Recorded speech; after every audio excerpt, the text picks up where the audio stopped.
कहिड़ा हाल आहिनि दोस्तो? ख़ुशि आहियो? बिल्कुलु ख़ैरु ख़ैरियत, अलाह करे ख़ुशि हुजो, आबाद हुजो। दोस्तो इलेक्शन बि गुज़री वई, जेका मारधाड़ हुई, जेका भॼ डुक हुई, वीचारनि जो जिन्हनि जो निंडूं हराम हुयूं, हाणे वीचारा वञी सुकून सां सुम्हनि। जेके खटण वारा आहिनि उहे पिया ख़ुशियूं मल्हाइनि, जेके हाराइण वारा आहिनि वीचारनि जो त हुअं ई निंडूं हरामूं, अञा बि वीचारो सोच में पइजी विया। ऐं सोच न रखो, अलाह साईं इनशाअल्लाह तव्हां आवाम जी ख़िदमत कंदा रहो, ऐं इनशाअल्लाह उहो ॾींहुं पहिरें न जॾहिं तव्हांजी बि सोबत थींदी इनशाअल्लाह। ऐं उनखां अलावा ग़रीबनि जी, अगरि भले तव्हां कंहिं बि हिन में हुजो, पोइ बि ज़िमेदार त आहियो, ग़रीबनि जी मदद कयो, ग़रीबनि जी दुआयूं वठो, अलाह साईं तव्हांजी मदद कंदो, तव्हांजी सोभ ॾींदो, तव्हांजी सोभ में तव्हांजे नसीब में सोभ ईंदी।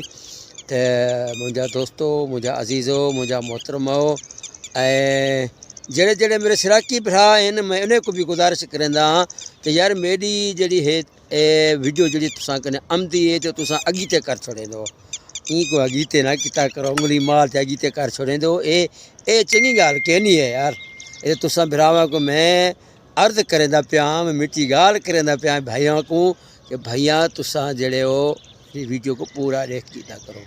तो यार मैं भी तो सराइकी भरा हाँ, सिंधी भरा हाँ, तो भाईजान जो मेरे उर्दू बोलने वाले भाईजान हैं उनको भी मैं गुजारिश करता हूँ कि मेरे वीडियो को पूरा देखें, आगे ना भेजें, उंगली से आगे ना दबाएं, आपकी मेहरबानी होगी, आपकी नवाजिश होगी।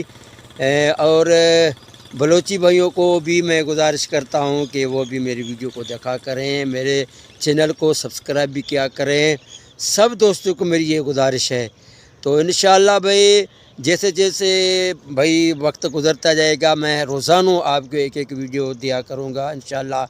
आप मेरे वीडियोज़ को भी पूरा देखें और लाइक भी करें और कमेंट्स भी करें, ऐं हुन खां अलावा शेयर भी कयो ऐं सब्सक्राइब भी कयो, तव्हां दोस्तनि जी वॾी महिरबानी थींदी। त दोस्तो मां जीअं मूंखे ॿुधाईंदो हलां त मां पंहिंजे ॻोठ मां निकिरंदो आहियां, ॻोठ आहे साले खां ॾेर, ऐं हुन खां पोइ वरी रोज़ी जे सांगे सां पोइ अॻियां वरी क़ाइमदीन कलोड़ो, क़ाइमदीन कलोड़ खां लिखपुर रोड खां अॻियां वरी हिकिड़ी उॿावड़ो बाबा परे परे ते फैलिजी वियो। उॿावड़ो ईअं सम्झ लिखपुर सोनर शाख ताईं अची वञे थो। मां जेको तव्हांखे उहा बि लोकेशन मां ॾेखारींदुसि, ऐं ॾिसो केसि ताईं उॿावड़ो वधी वियो आहे, हेॾां लिखपुर रोड ताईं जेको आहे उॿावड़ो सिटी पहुची वियो आहे। तक़रीबन हितां जेको टूल प्लाज़ा आहे उनखे 500 मीटरनि ते आहे, 500 मीटर ते परे आहे, मतिलबु पोइ बि हेसि ताईं आबादी पहुची वई आहे।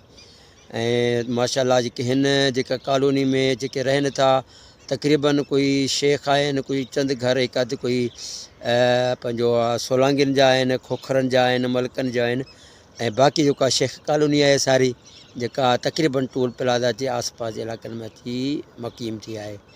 ऐं बाक़ी दोस्तनि का जेको हाल अहिवाल हूंदो उहो त ज़ाहिर कंदा रहंदा आहियूं रोज़ानो अवां दोस्तनि सां, सभु ॻाल्हियूं मां तव्हां सां शेयर कंदो आहियां जिते जिते वञा थो पियो।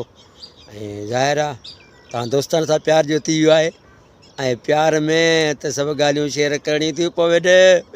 भोतार सही चयो या कोन, या मां ग़लति थो चवां? छो त मां ॻाल्हि कंदो आहियां चिटी, जंहिंमें भितर न मिटी। हा अलाह करे ख़ुशि हुजो, आबाद हुजो। नेक्स्ट वीडियो जे लाइ ॾींदा कादी सत्तार खे इजाज़त। अला भाई दोस्तो, अला भाई।